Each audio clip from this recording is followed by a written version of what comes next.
Yan mga kabakal, magandang umaga. Meron naman tayong ayusin. Yan, laking hubs ng 10-wheeler.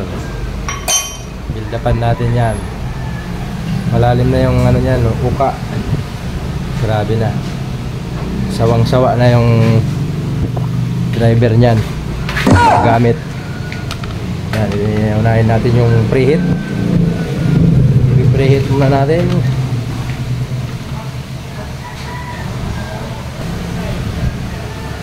Preheat muna natin mga kabakal.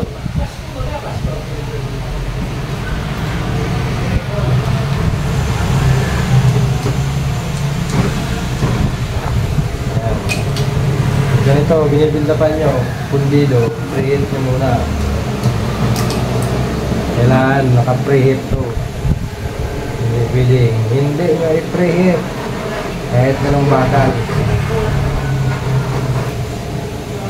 Kasi pag hindi nyo yan pinarehit, magka-crack-crack yan.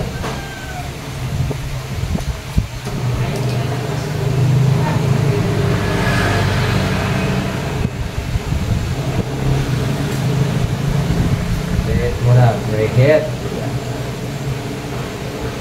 Bago natin yan bibig na ba? Ano ba ang gagamitin natin na welding rod?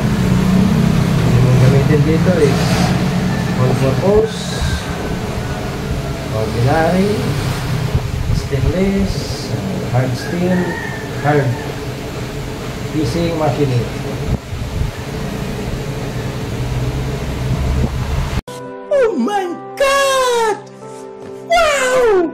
After natin i-preheat mga kabakal, syempre magsisimula na tayo mag-welding. Ang gamit natin na welding rod is 7018, yung malaking welding rod. Hindi yung malaki, yung maliit ha, malaki. Naintindihan nyo, malaki. Hindi yung maliit. Syempre para mabilis, malaki ang gamitin mo kasi malalim na ang uka ng hubs. Doon sa mga nag-welding nito, yan, i-suggest nyo naman kung ano yung mga ginagawa nyo para dito. Kanya-kanyang ano lang yan, diskarte mga kabakal. I-share nyo rin, huwag kayong madamot, huwag kayong maiya. Natural na yun, maraming basher. Kasi dito naman sa atin sa Pilipinas, talagang mga Pilipino is mga makikita ng utak. Totoo yun. Oh, totoo naman talaga, makikita ng utak ang mga Pilipino, mayayabang yan. Ayaw masapawan kahit na nakasapaw. Joke lang. Siyempre after natin yan mga kabakal, build up, siyempre magre-rebore na tayo. Alangan naman, siyempre magre-rebore na tayo. Hindi yan titigas mga kabakal, kasi yung ginawa natin is nasa proseso tayo. Yun sa akin, para sa akin. Iwan ko sa inyo, bahala kayo. Diba?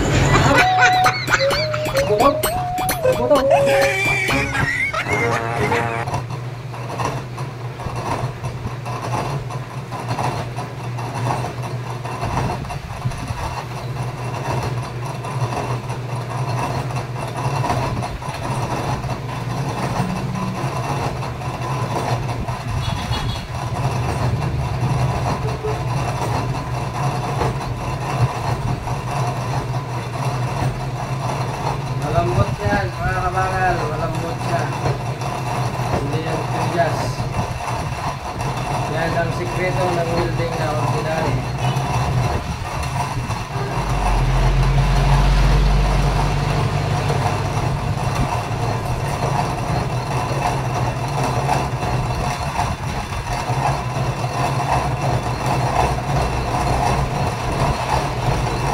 Huwag nang kain. Masarap pagkain. Hindi, diretso na yan. Ano na yan?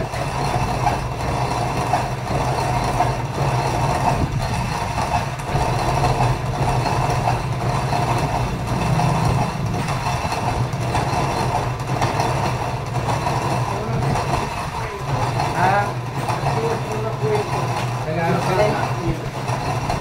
Pagpapagod na lang yung buka-buka. Pagpapagod na lang. Nag-arog na ito kaya, no? Mag-arog kaya. Tulak ng jack. Jack pala. Kaya hindi.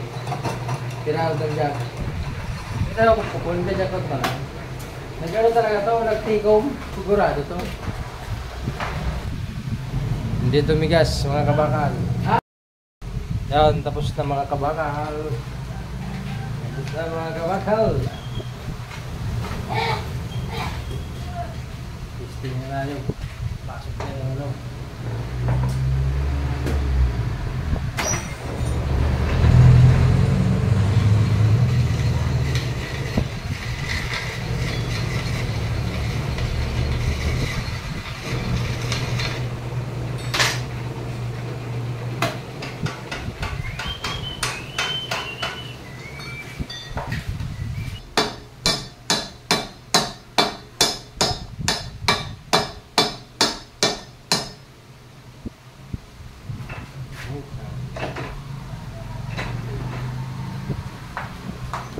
Tapos na, ano, pagkanin.